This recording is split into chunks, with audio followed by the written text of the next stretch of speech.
Hello बच्चों, आइए इस प्रश्न को देखते हैं।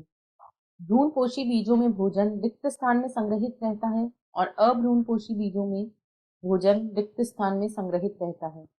विकल्प ए भ्रूणपोष बीजपत्रों, विकल्प बी बीजपत्रों भ्रूणपोष, विकल्प सी बीजपत्रों या विकल्प डी भ्रूणपोष। इस प्रश्न की जो मुख्य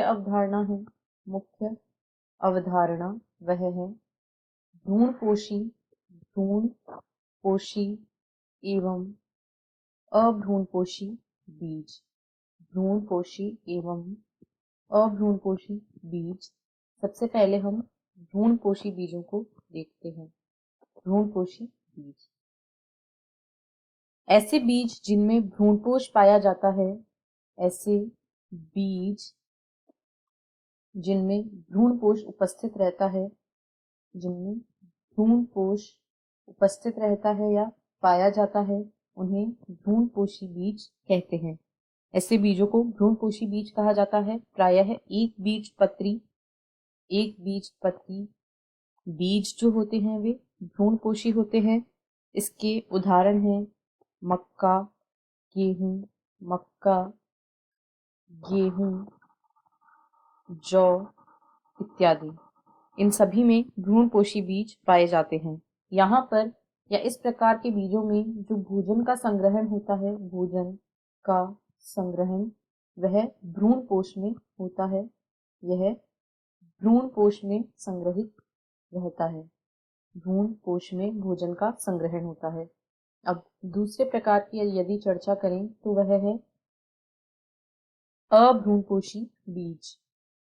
अभ्रूणपोषी बीज ऐसे बीज होते हैं जिनमें भ्रूणपोष अनुपस्थित होता है या भ्रूणपोष नहीं पाया जाता है। भ्रूणपोष यहाँ पर अनुपस्थित होता है या नहीं पाया जाता है। प्रायः जो द्विबीजपत्री बीज होते हैं वे अभ्रूणपोषी बीज होते हैं। प्रायः जो द्विबीजपत्री बीज होते हैं वे अभ्रूणपोषी होते हैं।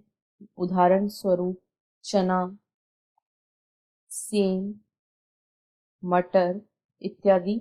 इन सभी में भ्रूणपोष पतला होता है या अनुपस्थित होता है। ये अभ्रूणपोषी बीज होते हैं तथा इनमें जो भोजन होता है वह बीज पत्रों में संग्रहित रहता है। भोजन का संग्रहण जो होता है बीज पत्रों में होता है। बीज पत्रों में भोजन का संग्रहण पाया जाता है। अब यदि प्रश्न को देखें तो भ्रूणपोषी बीजों में भोजन जो रहता है वह भ्रूणपोष में तथा अभ्रूणपोषी बीजों में बीज पत्रों में संग्रहित रहता है। यानी ऐसा विकल्प ए में दिया गया है, इसलिए विकल्प ए इस प्रश्न का सही उत्तर है। विकल्प बी में दिया गया है बीज पत्रों भ्रूणपोष, यह गलत है। विकल्प सी में दोनों में भोजन बीज पत्रों में संग्रहित रहता है, यह भी गलत है। तथा विकल्प डी में भी भ्रूणपोष दोनों में ही दिया गया है, यह भी गलत है। अतः विकल्प ए इस प्रश्न का सही उत्तर है। आशा है आपको प्रश्न समझ आया होगा। धन्यवाद।